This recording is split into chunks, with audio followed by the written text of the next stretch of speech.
This is the NVIDIA RTX 3070 Founders Edition or reference card. To remove the fan and clean the heatsink, unscrew 13 screw. 1, 2, 3, 4, 5, 6, 7, 8, 9, 10, 11, 12, and there's one underneath the backplate, 13.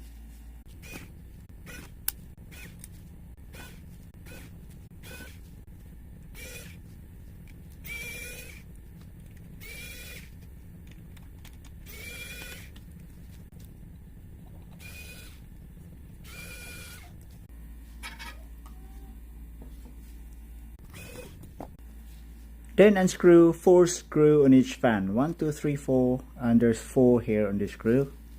And then uncheck the full video